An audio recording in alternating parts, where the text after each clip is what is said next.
Hey everybody, it's Travis Holzem with Food Forest Abundance, Minnesota again. And I got all my lines hooked up to the spigots. All 4 lines, I turned them on and absolute perfection. Not a single leak in the entire system. Everything is working great. I'm gonna take you for a little walk around and you see the system actually working right now. See the drip lines there. Now let's go over in one of these other beds. But they're all working. And here you can see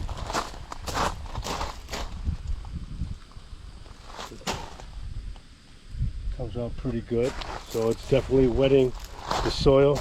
This bed has nothing planted in it, so these are, it's gonna get all weeded. And here we go. And simple as that. And this bed has wildflowers planted in it, so they start popping up anytime there's sunflowers, marigolds, and stuff like that in there.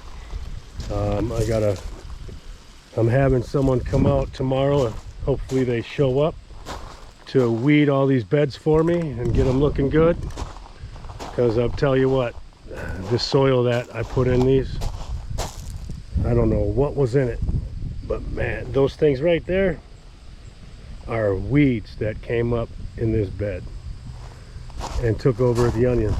This is what it looks like after you weed it.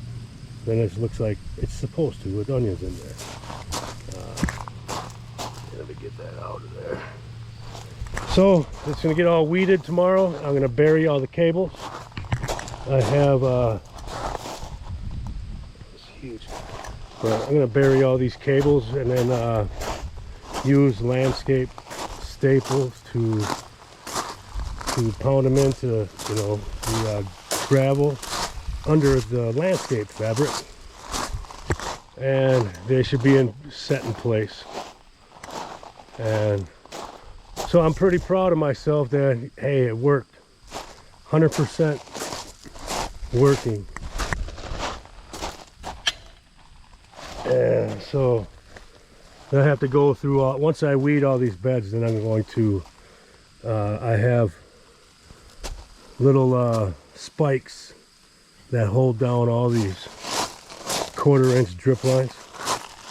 And as you see how have these little clips, and when I run out of those clips, I have some fence staples, 2-inch fence staples that I use to attach cattle panels to 4x4s.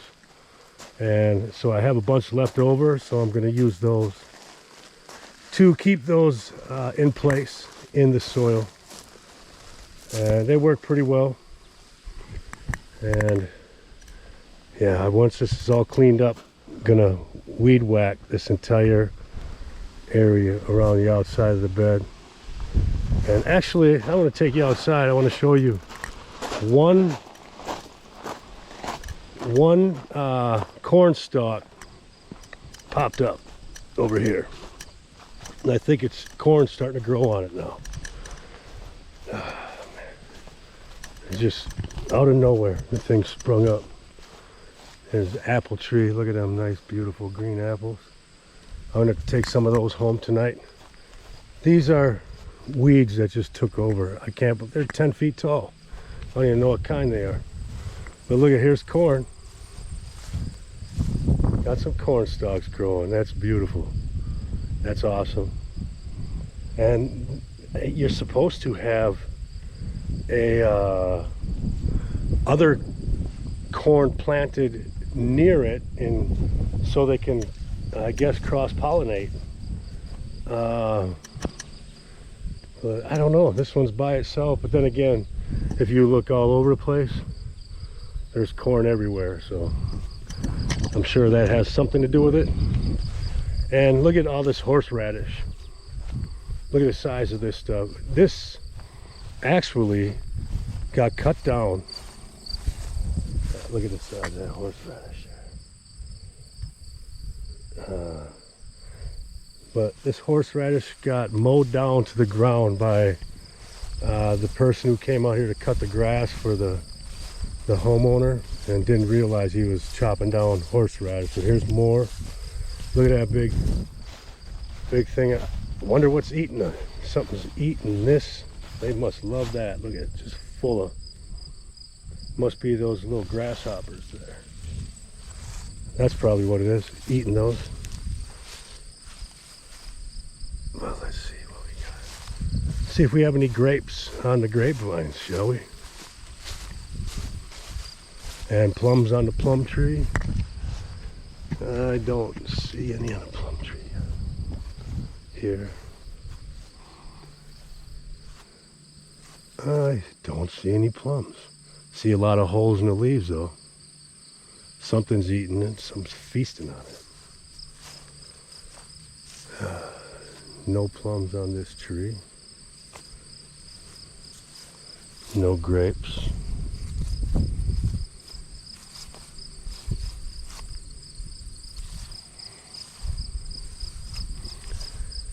No plums on this tree. That's crazy. None of these trees have plums on them.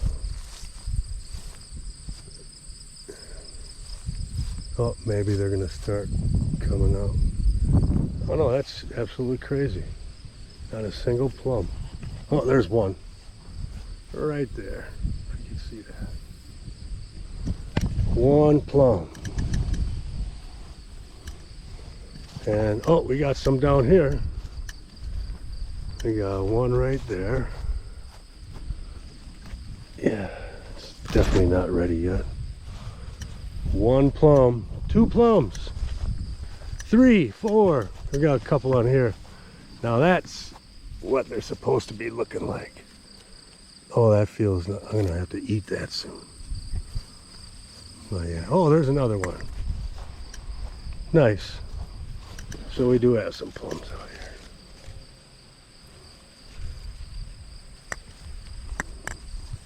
Let's see if we can find some grapes on some of these grapevines.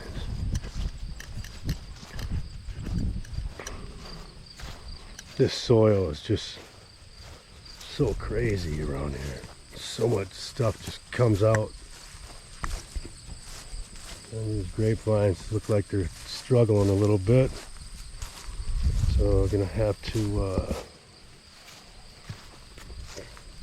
figure something out. This one's growing. This one's climbing up the fence the way it's supposed to. Oh, that's a bunch of brand new growth on there. Nice. You keep going up there. Looks like I'm butt dialing somebody. It was an emergency call. Great. Now I'm gonna have fucking 911. I'm out in the middle of the country, so they're probably gonna call me. Yeah, the grapevines are. God. No. What's the deal here?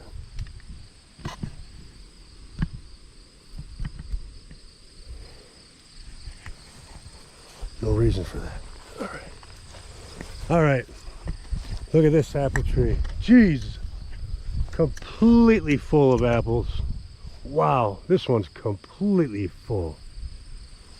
And look at, oh wow, this one too. Look at that beautiful apple tree. Those are tiny apples though. Wow, they're so bright and pink. I don't know, I'm not sure which kind of apples these are. They're kind of small. But yeah, this tree is completely full of them. Then we got green. We got these are good sized apples here. Different, I don't know, I'm gonna have to figure out what types of apples are on each of these trees. This is a cherry tree. Cherries are already come and gone on that, and that thing leaking all over the place. And we got a pear tree here. What we got? Not much going in this pear tree. And we got this one's a plum tree. And I don't see any plums on it yet. Not saying it won't happen. We got another pear tree. Oh, there's a pear right there. And yeah, there's pears on this tree. And we got another cherry tree in the corner. And look at that apple tree, just full. Look at the branches are just bent over on this thing. Wow, I'm gonna take the whole tree down. Those apples are getting pretty big. And doesn't look like there's any worms. I can't believe how bright red they are.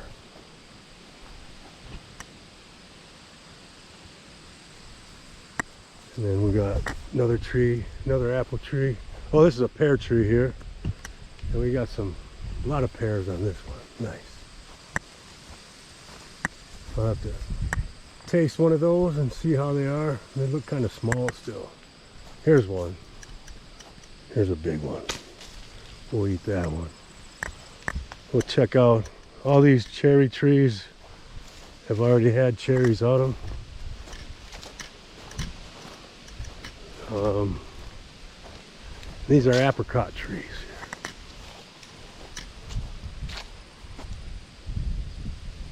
There was apricots all over. But I don't know where they are. We'll look around the other side of the tree.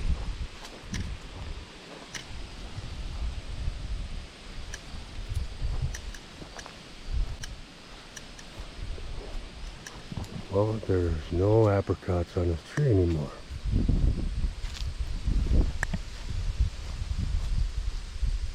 That's nuts. They're bright yellow, so they were hard to miss. And once you see one, you see them all. I don't see any anymore. Not sure why. But then we got apples everywhere here. Green apples. More. I don't know what's in there. Here's nothing oh, here they are. Got some green apples here. And what we got? Oh, they're getting pretty good size. Gonna have to take a look at the size of these apples. That one just there's a hole in the side of it. But there's a nice big one. And look at these red apples. Dark red apples. Wow. What kind of apples are these? Look at it, they look so pretty. Need to find a nice big one.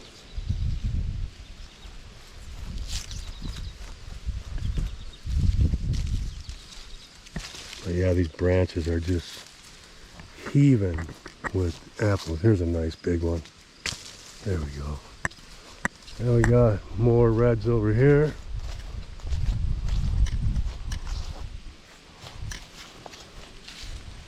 So that's, we'll get that another day. And this is a baby. Nothing going on here. And then we got these, ooh, big green apple over here. Look at that bad boy, nice big apple. It's about the size of a baseball. And that looks like all the fruit over here. All right, these raspberries, might have to run some drip lines over here, and gonna remulch all of these. Gonna weed them and then lay cardboard down and mulch over the top of the cardboard again. And these blackberries over here, they're not doing the hottest either. And then we got this is a peach or nectarine. If you look, the deer have eaten all the buds, so now it's growing from the bottom up. So this one they're kind of green still, so can't give up hope on it yet.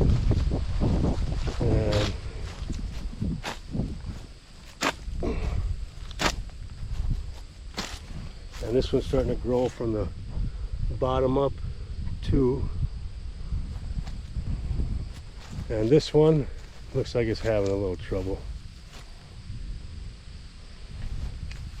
And then we got the other side, same thing. There's some on top, but they're growing from the bottom up. So they'll be all right. This one has some leaves coming in on top here. But yeah, the deer have really tore these up. Chewed them right, the tops of the branches right off. But this one's going to be all full of leaves here pretty soon. So that's good. All right. There's another corn that popped up from nowhere.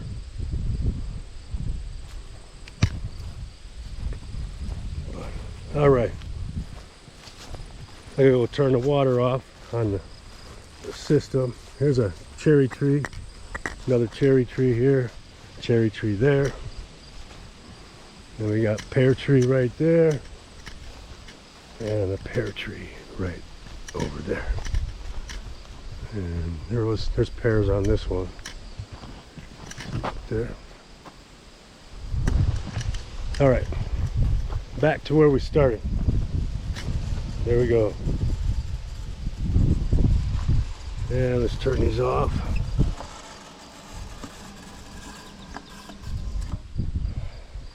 So now, my goal for the rest of the afternoon is to hook the timers up to these. And then that part's over with. Then it's completed. Just have to bury all the lines. And away we go. And then I gotta saw the top of the fence off and make it all 5 feet all the way around, or whatever I had it. They're about 5 feet, 5 foot 4 inches, something like that. But what a project. Beautiful. And the one I am about to start in Minneapolis is going to be a first for me, because I will be transforming a brand new backyard. Here, let me turn you around here. And basically, this yard was abandoned for the past 10 years. It's over in Minneapolis near Lake Calhoun. Well, I wouldn't say it was abandoned. It just had a bunch of trees in it, and it wasn't friendly to... wasn't a friendly backyard, or people friendly. But what happened is they had all the trees removed from the backyard, and the whole back, and then the foundation is going to be fixed in the rear of the house, and then we're bringing in soil to grade and level the backyard, the entire backyard. So we're starting with a clean slate. And there's probably over 100 trees going in there, or 100 varieties of perennial fruits, vegetables, and insect attracting flowers, plants, trees. You know, there's going to be basically a small apple orchard in the backyard. It's either 15 or 20 apple trees that's going to act as a privacy screen for the rear of the house from the neighbors. And then we'll be adding a sunken in fire pit, and also a circular planters, it's a circle with 4 raised beds that are in the shape of the circle, and there's a path, an X path in the middle of the circle to separate all the beds, and in the very center is a Japanese maple. So it's going to be a very, very beautiful backyard. The front is going to have beautiful trees and plants and flowers, because it has to have curb appeal, because it is across the street from Lake Calhoun. And this neighborhood has $1 million homes. And so you're going to have to, you know, you want to, this is going to be like a magazine style backyard or yard transformation, because it's not your typical permaculture design, but this is what's possible. You have your design. Wow, this water is so cold that these lines are all full of condensation. Anyway, there is, and you know, gonna have an eco lawn in the front, which is all clover. You might have to mow your lawn one time per summer, because I don't think that stuff gets over 3 inches high. And in the backyard is going to be an eco lawn in between everything going on. There's going to be grape trellises, raised garden beds with corten steel fronts on them.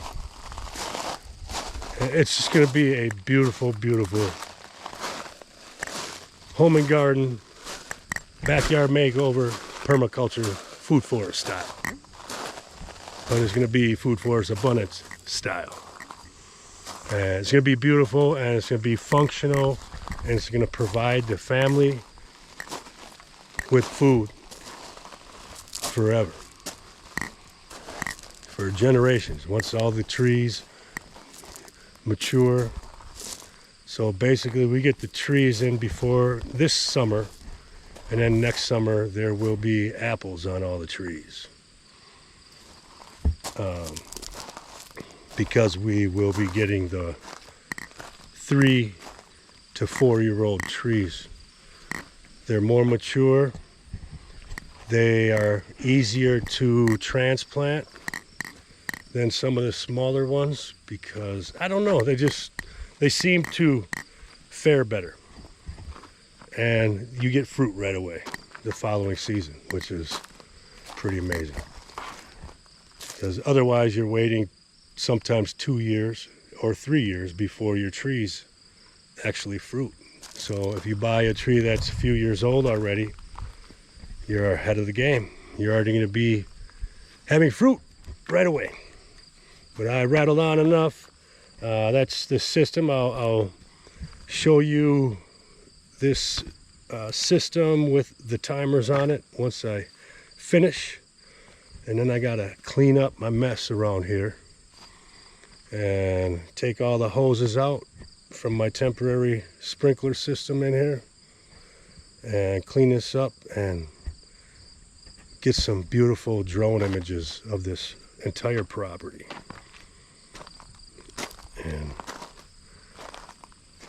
then I get to visit out here, check up on things, and come and grab some apples and pears and anything else I can find on these trees. They're so abundant. It's crazy. Anyway, grow food, not lawns, my friends. Have an amazing day. I will talk to you soon. Oh yeah, remember, in the description of this video, you'll be able to see all the parts for this dig irrigation system, and the timer, and some of the other stuff I use in this build. In some of the other videos, you'll see the raised beds. You see all the components I use for everything. The tools I use, the auger I use to dig holes, which would be the best investment you could ever make if you need to dig holes for your business. That you are not going to be using a skid steer or a mini skid steer and an auger attachment. It works amazing. So please share this video, comment, and subscribe to my channel. You know, the more people that subscribe and help share my content, the more people that will be inspired to transform their lawns into a regenerative, self-sustaining